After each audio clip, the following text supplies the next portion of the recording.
Alors, on va essayer de tenir un petit peu notre timing. Alors, d'abord, on peut s'asseoir. Ce que je propose à Olivier et Paul-Marie, c'est de nous expliquer un petit peu, de développer un peu ce qui a été développé dans leur ouvrage qui est sorti en mars 2018. Donc, essayez de nous expliquer un peu plus, parce qu'on a eu des tas d'avis sur ce qu'est la bienveillance. Est-ce que c'est un état d'esprit? Est-ce qu'on le définit par ce n'est pas, vous voyez, un petit peu à l'inverse. Donc, qu'est-ce que c'est pour vous la bienveillance dans votre ouvrage et comment vous l'avez un petit peu travaillé sur le fond? Voilà. Merci beaucoup. Merci à Vous avez à peu près un petit quart d'heure. Oui, on va aller très vite. Merci à tous ceux qui sont là et qui ont eu la gentillesse de faire l'effort de venir. Et bravo à ceux qui ont fait le micro-trottoir, que j'ai trouvé extrêmement intéressant. Au point de départ, avec Olivier, on est parti d'une réflexion extrêmement simple, consistant à remarquer que la plupart des gens passent une partie très importante de leur temps au travail. Sans doute la partie la plus importante de leur vie, mesurée en termes de temps passé. Et donc, quelque part, pourquoi ne pas essayer de faire de ce temps-là un temps relativement agréable, puisqu'on y passe une grande partie de son existence. Et on s'est posé la question de c'est quoi la bienveillance à partir de ça? Créer un climat bienveillant, c'est favoriser, par définition, une vie au travail plus agréable. Et comment y arriver? Alors la bienveillance, vous l'avez vu, le micro-trottoir le dit bien, c'est à la fois des comportements individuels, une inclination individuelle, et puis ce que le micro-trottoir dit moins, mais ce que tout le monde a dans la tête, c'est aussi une question un peu d'organisation. Alors comment naviguer entre ces deux pôles, c'est-à-dire l'inclination personnelle, individuelle, qu'on ne commande pas, et puis l'organisation qui dépend un peu des managers et des dirigeants. Alors, dans le livre que nous avons fait avec Olivier, on a essayé de dévoiler un tout petit peu, bien modestement, les questions relatives à la bienveillance vues sous ces deux angles. Moi, je dirais, avant de passer la parole à Olivier, pour être très bref, que j'ai simplement quelques convictions sur la bienveillance qui sont les suivantes et qu'on essaye aujourd'hui, Olivier et moi et l'équipe de direction de Géopost, de mettre en œuvre. La première, c'est que on accorde à cette notion de bienveillance une dimension essentielle qui est celle de la gratuité.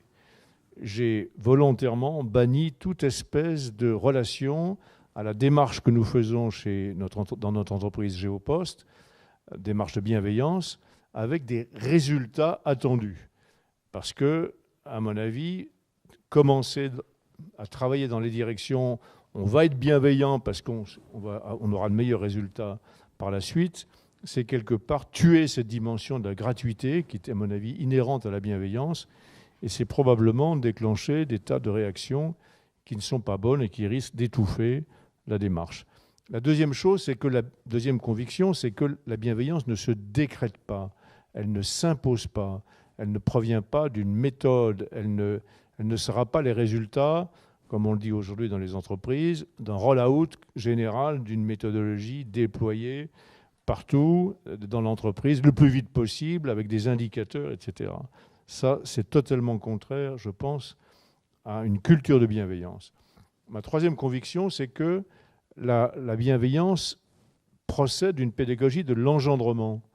Il faut trouver dans l'entreprise les personnes, les lieux où le mariage des personnes et de la configuration, disons, de l'équipe va permettre de démarrer plus favorablement ici et moins favorablement là, quelque chose qui démarre une culture de bienveillance. Et il faut d'abord s'appuyer sur les îlots où on a le plus de chances de réussir et progressivement, en favorisant le démarrage de cette culture dans les îlots les plus favorables, espérer qu'elle va se répandre de manière un peu biologique, c'est-à-dire assez naturellement. Et la dernière conviction, et je vais passer ensuite la parole à Olivier, c'est que le rôle du management, c'est pas de créer la bienveillance, c'est pas de l'imposer. Elle existera plus ou moins en fonction de ce qu'est l'entreprise, des hommes et des femmes qui la constituent. C'est de créer des conditions favorables à. Et parmi ces conditions favorables, il y a bien sûr des questions d'organisation, on y reviendra tout à l'heure, mais il y en a une qui est fondamentale, c'est de libérer la parole dans l'entreprise.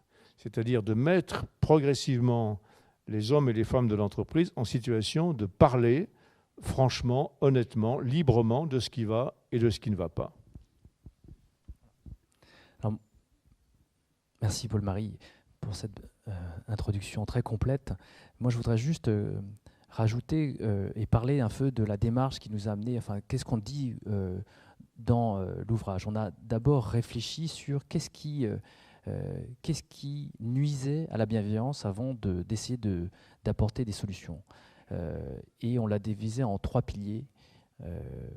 Le premier, ce sont tous ceux qui définissent l'homme et les femmes, c'est-à-dire tout ce qui est en nous, qui sont nos peurs et nos envies et nos désirs.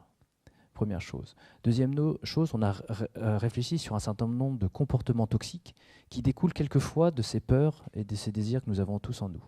Et enfin, nous avons réfléchi à des organisations qui, au contraire d'éliminer ces comportements toxiques qu'on peut rencontrer chez les individus, les favorisent.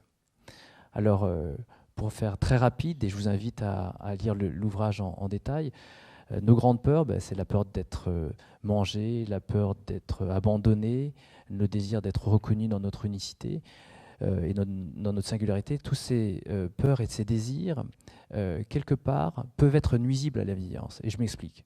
Voilà. Au fond de la salle, j'ai mes enfants qui ont le plaisir j'ai le plaisir de les avoir ici, et on a notre petite Constance. Et notre petite Constance, régulièrement, elle vient dormir dans notre lit au milieu de la nuit parce qu'elle nous dit qu'elle a peur. Elle a peur du noir, peur du loup. Ces peurs, nous les avons tous en nous, du début jusqu'à la fin. Et malheureusement, ces peurs sont très facilement réactivables dans le monde de l'entreprise. La peur d'un nouveau chef, la peur d'une réorganisation, la peur d'être absorbé, d'être dissolu. Et donc, qu'est-ce qui se passe?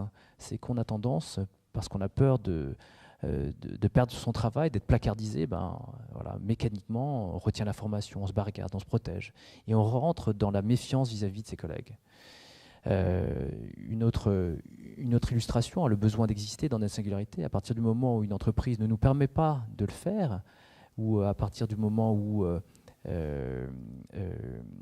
ces peurs en nous et ces besoins ne sont pas dominés, on a tendance à vouloir briller, exister, quitte à marcher sur les autres, sur le pied des autres. Donc voilà, ces peurs et ces désirs qui sont en nous, malheureusement, peuvent générer des comportements anti-bienveillance, j'ai envie de dire. Le second pilier qu'on développe, c'est un certain nombre de comportements toxiques. Voilà, on parle des petits dictateurs, des divas, on parle des courtisans.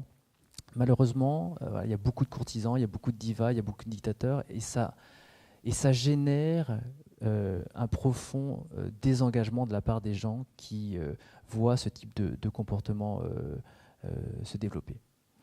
Et on s'est dit, alors, face à ça, qu'est-ce qu'on peut faire? Que peut-on faire face à ces comportements toxiques, face aux petits dictateurs, aux divas, aux courtisans? Malheureusement, après avoir bien réfléchi, on ne peut pas faire grand-chose. Alors, j'étais avec un DRH européen qui me dit, c'est pas compliqué, c'est un Anglais, il me dit, il faut les virer. Moi, je les vire. Je dis, super. Je les vire. Ah, super, David. Malheureusement, c'est pas si simple. C'est pas si simple parce que c'est très difficile à détecter et puis et c'est extrêmement subjectif. Donc pour virer quelqu'un sur une base extrêmement subjective, extrêmement difficile à détecter, malheureusement, on n'a pas forcément les solutions. La seule solution qu'on peut faire, c'est créer des organisations qui ne favorisent pas l'émergence de ce type de comportement toxique. Et malheureusement, il y a des organisations qui favorisent l'émergence de ce comportement toxique et on en a trouvé ou on en a schématisé 3. La première, ce sont les organisations hyper centralisées. Ouais, c'est ces organisations où tous les process sont extrêmement disséqués, l'agent ou le collaborateur est réduit uniquement à sa faculté à réaliser et à obéir. Et donc, vous lui enlevez toute faculté de décision et de jugement.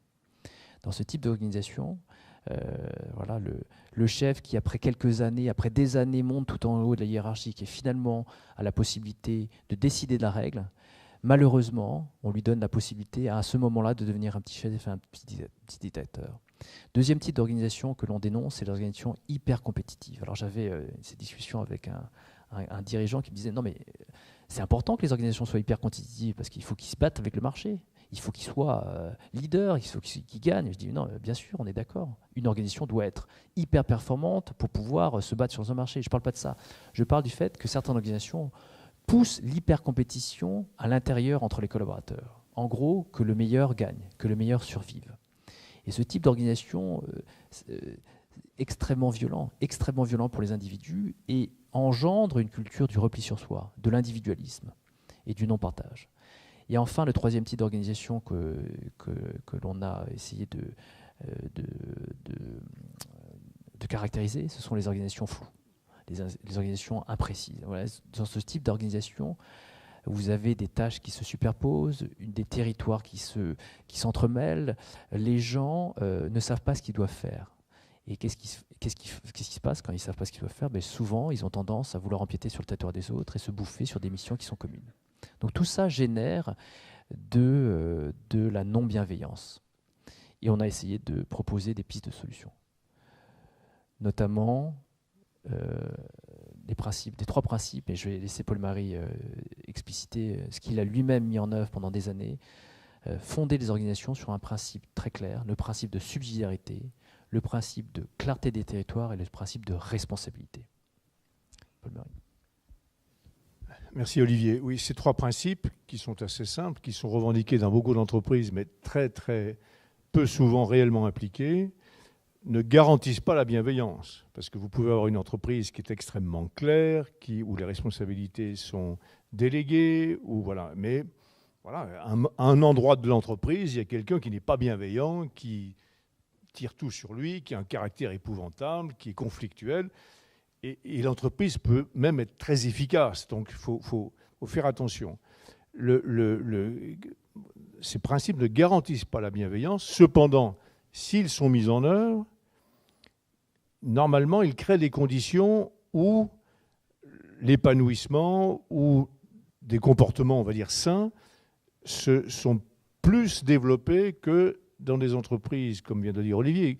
Quand les organisations sont floues, ça donne lieu à des jeux pervers, etc., dans lesquels petit à petit la bienveillance disparaît. Non pas parce qu'il y a de la malveillance qui devient la règle, mais parce que ces jeux-là minent la confiance des gens les uns dans les autres et finalement détruisent l'engagement et font que les gens ont des rapports les uns avec les autres qui sont un peu tordus. Et on s'éloigne gentiment mais sûrement d'un climat de bienveillance.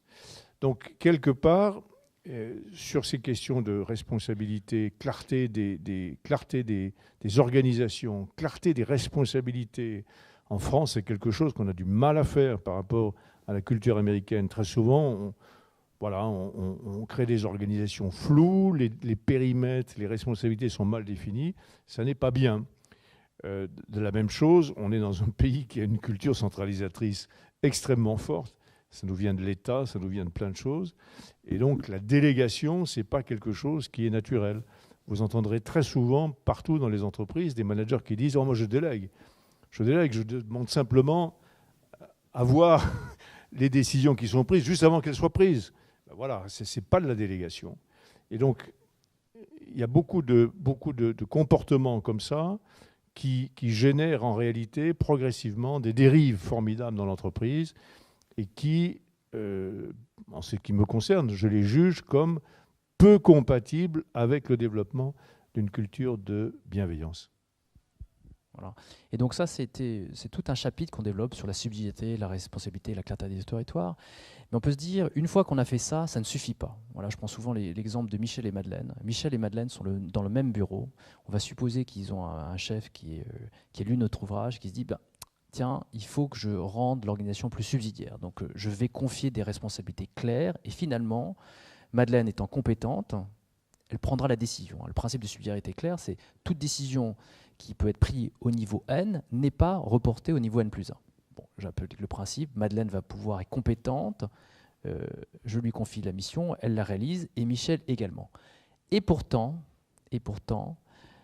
depuis des années, Madeleine et Michel se détestent. Ça fait 3 ou 4 ans qu'ils travaillent ensemble, ils ne peuvent pas se sentir.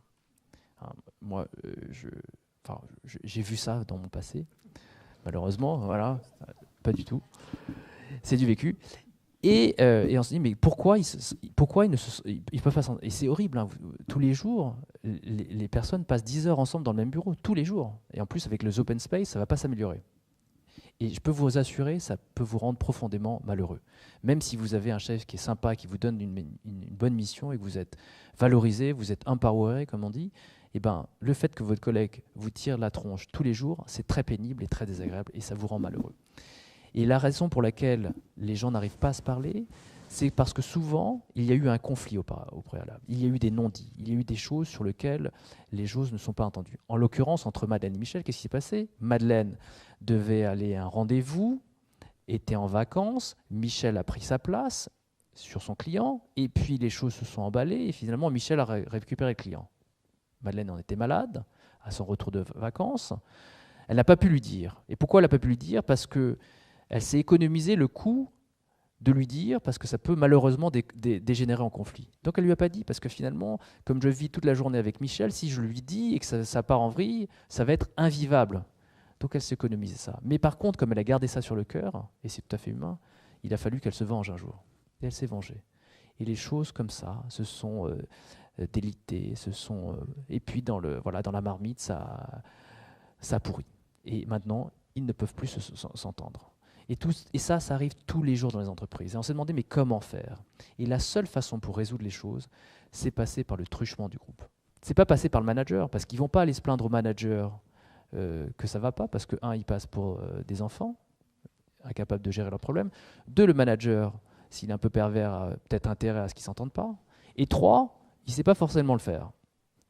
Et la seule façon, et on l'a expérimenté dans l'organisation que préside Paul-Marie, c'est via la résolution des problèmes, via le truchement du groupe. C'est-à-dire que nous allons faire travailler le groupe sur quels sont les comportements qu'ils acceptent, quels sont les comportements qu'ils n'acceptent pas.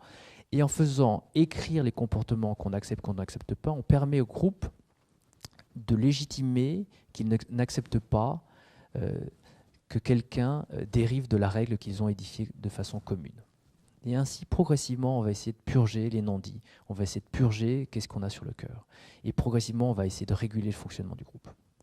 Et on l'a pu le voir, dans le long terme, ça fluidifie les relations. Ça ne veut pas dire qu'ils vont partir en vacances demain, ça veut dire que les relations seront apaisées. C'est la première chose. Et puis je vois Charles-Henri qui me presse sur le temps. Le troisième pilier sur lequel on fait que tout ça peut fonctionner, et on va en parler un peu plus tard, c'est sur, comme le disait Paul-Marie, ça ne marche que si le manager est bienveillant. Alors, un manager bienveillant, qu'est-ce que c'est? Philippe, qui est aussi un spécialiste du sujet, vous en parlera encore mieux que nous. Ça passe par un manager qui donne du sens, un manager qui accompagne les équipes, qui en soutient, un manager qui ne juge pas. Je croyais que dans le film, il y avait cette phrase, hein, quelqu'un qui ne juge pas a priori, voilà, qui ne juge pas et qui n'enferme pas les gens dans des catégories. J'ai plein d'anecdotes là-dessus. Et surtout, un manager qui est perçu comme équitable. Et on reviendra sur le point de l'équité. Hein. C'est sans doute le point le plus dur dans les entreprises. Si vous faisiez un sondage dans les entreprises et vous demandiez est-ce que votre manager est équitable ou est-ce que les décisions qu'il prend sont équitables, vous auriez à 90% une réponse non, les décisions qui sont prises ne sont pas équitables. Et on verra pourquoi. Et je reviendrai sur le sujet un peu plus tard. Mais voilà en gros les trois piliers sur lesquels on a avancé et qu'on a écrit. Alors, mon management bienveillant vous impose maintenant de conclure cette première présentation. Alors, il y a quand même des tas de choses qui ont été dites dans cette présentation, les trois principes que vous avez cités. D'ailleurs, le principe de responsabilité, ce qui est très intéressant, tout le monde parle, et Philippe, dans ton école, tu as le pape quand même de l'entreprise libérée. Eh bien, une entreprise comme Michelin refuse le terme d'entreprise libérée et parle de responsabilisation. Je trouve que c'est intéressant parce que c'est pas neutre. Et pour en avoir discuté avec le patron, avec Jean-Dominique Sanard, il est très clair là-dessus. D'ailleurs, libéré de quoi? Ça veut dire que l'entreprise avant Michelin était une prison. C'est quand même juste un peu bizarre. Alors, il y a une chose qui est très intéressante. Tu as utilisé par exemple le terme d'empowerment ou empower. Eh bien, il faut savoir qu'en français, il n'y a pas d'équivalent en langue française du terme empowerment. C'est ça qui est absolument. Et pas plus qu'il y a d'équivalent en français de accountability. Hein, c'est ça qui rend pas aussi fortement le... Donc là, on a quand même quelques petits problèmes, je trouve, culturels derrière. Hein. Alors, juste une question avant de passer le... Oui, vas-y. Bonjour. Non, c'était pour reprendre ton idée de la responsabilité que je trouve superbe. Moi qui suis un vulgaire prof et philosophe, j'ai des élèves qui sont irresponsables. Mais c'est bien pire que ça. on vit dans une société qui a glissé de la responsabilité, où chacun répond de ses actes, à la victimité. C'est-à-dire que même quelqu'un qui, après avoir violé quelqu'un, l'a tué puis l'a bouffé, va avoir un avocat pour expliquer que s'il a fait ça, c'est parce que dans son enfance, etc., on est dans une culture de la victimité. Et donc, effectivement, si j'ai ces enfants dans la famille, à l'école, ensuite dans le monde adulte et dans les entreprises, ils vont arriver en étant une victime potentielle. Donc, je trouve ça, c'était juste ce que je voulais dire, très beau de réintégrer l'idée de responsabilité dans le management, parce que sinon, la boîte, elle peut effectivement pas tourner en termes humains, humanistes, humanitaires et surtout fécondes. Je te rends le micro. Bon, juste une petite question, parce que nous avons une vidéo de Maurice Thévenet qui n'a pas pu être là, qui était prévue sur le programme, mais qui prend l'avion dans exactement 1 heure. Donc il nous a, Air France a trouvé le moyen d'avancer de 3 heures les vols vers Singapour. Qu'est-ce que vous voulez, c'est comme ça. Donc il n'a pas pu être là. Et j'ai quand même une question sur... alors ça y est, je l'ai oublié. Quand vous avez parlé de et dans le livre, vous le dites très bien, ces organisations hyper centralisées, hyper compétitives et floues. Il y a quelque chose qui est frappant, et d'ailleurs, Paul-Marie, on vient d'en parler, c'est l'impact de cette bureaucratie rampante, qui est dénoncée d'ailleurs dans un livre qui vient de sortir, qui fait beaucoup de buzz, de Funès et de Bouzou, et qui avait déjà été dénoncé dans Lost in Management, toute cette bureaucratie, toutes ces règles à respecter, toutes ces reporting, etc., c'est pas source. Qu'est-ce que vous pouvez dire? Ou est-ce que c'est centralisé? C'est le flou? Est-ce que l'hyper... Oui, elle est où cette... Non, je pense que la bureaucratie, elle est le résultat d'une complexité du monde d'aujourd'hui, qui est indéniable, et d'un mauvais management. Je m'explique. Les entreprises sont confrontées à des tas de choses aujourd'hui. Elles doivent répondre de leurs actes par rapport à des tas de sujets qui les concernent de manière interne ou par rapport à l'environnement.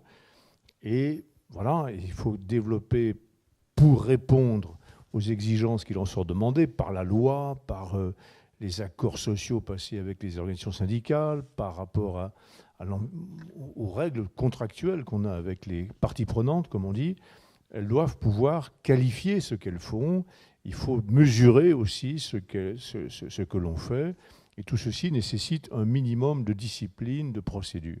Ça, c'est une chose. La difficulté dans les entreprises, c'est qu'on laisse se développer, à partir de ces réalités-là, au fond, des organisations d'experts qui ne sont pas véritablement managés et qui en rajoutent eux-mêmes sans arrêt pour complexifier les choses, pour essayer de sans arrêt approfondir la procédure et autres. Et tout ceci en dehors des gens qui sont vraiment responsables, c'est-à-dire de la ligne hiérarchique.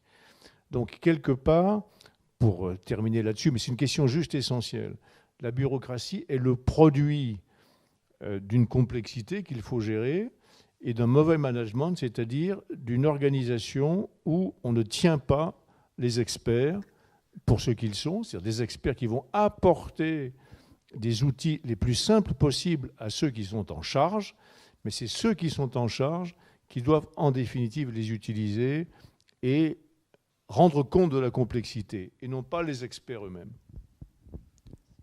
Tu veux dire un mot ?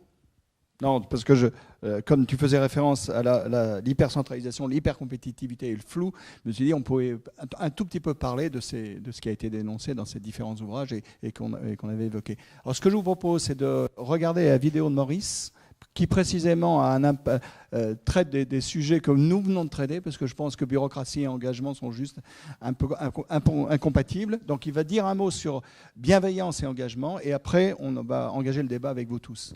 Pourquoi la bienveillance, c'est maintenant ? Je crois que cette notion de bienveillance, qui était assez étrangère au monde du management, il faut bien le reconnaître, elle s'est imposée. Elle s'est imposée parce qu'elle marque l'importance qui est accordée à la relation interpersonnelle et à la qualité des relations entre les personnes. La notion de bienveillance, c'est deux choses. C'est à la fois la reconnaissance de l'autre, puis c'est deuxièmement l'idée que la qualité de la relation qui se noue avec l'autre, eh bien, peut avoir un effet, peut être efficace. Autrement dit, c'est la reconnaissance de l'autre et l'idée que la relation peut apporter quelque chose. Alors pourquoi c'est maintenant? C'est maintenant parce que nous sommes dans des organisations où les relations entre les personnes sont de plus en plus importantes. Nos organisations, au fil du temps, pour des tas de bonnes raisons qu'il ne s'agit pas ici d'expliciter, nos organisations ont vu supprimer l'importance attachée à des statuts, à des grades, à des niveaux hiérarchiques, souvent moins nombreux d'ailleurs, c'est-à-dire tous ces dispositifs hiérarchiques ou organisationnels qui servaient de protection d'une certaine manière. Eh bien, quand ils disparaissent, ils mettent les personnes face à face, une personne face à une autre personne, et forcément, la relation qui se noue, la qualité, les modalités de la relation qui se noue devient beaucoup plus cruciale. Et quand nous sommes dans des sociétés, vous le remarquez, à susceptibilité illimitée, quand les émotions sont de plus en plus reconnues et valorisées, quand on est attentif à tout ce qui est notion de souffrance, de plaisir, bien évidemment, la qualité de la relation, de ces modalités, devient un point central. Et ça explique pourquoi la bienveillance est maintenant. Alors évidemment, dans nos organisations où on aime bien formaliser les choses, dans nos organisations où on est assez souvent tenté par une approche injonctive un peu du management, c'est-à-dire où on considère ce que le management doit être, ce que la relation doit être, on imagine bien les tentations de pouvoir définir ce qui est bienveillant et ce qui ne l'est pas, de pouvoir créer des référentiels de la bienveillance, monter également des outils de contrôle et de mesure de ce que serait cette bienveillance. Mais alors vous allez me dire, quel lien de tout ça avec l'engagement? Le lien est très simple. Cette question de l'engagement, qui est une question aujourd'hui fondamentale dans nos organisations, hein. Pourquoi nos organisations complexes peuvent-elles fonctionner? Parce que les gens à l'intérieur sont engagés. Eh bien, on s'aperçoit que la qualité des relations, la qualité perçue des relations humaines, est une des conditions nécessaires de cet engagement. Donc le lien est évident entre bienveillance et engagement. Ça ne veut pas dire que ce soit la seule condition nécessaire. Mais en tout cas, toutes les études que j'ai menées, moi personnellement, eh bien, la qualité de la relation perçue est toujours corrélée au niveau d'engagement. C'est dire si l'attention à ces relations devient capitale. C'est dire aussi si, pour des managers, mais pour des collègues, tout simplement, l'attention qu'ils portent aux relations avec les autres, les compétences qu'ils développent dans les relations avec les autres, car on peut apprendre à avoir de meilleures relations avec les autres, eh bien, ça devient, je ne dirais pas un facteur d'engagement, mais en tout cas une des conditions nécessaires sans laquelle cet engagement ne peut pas se développer.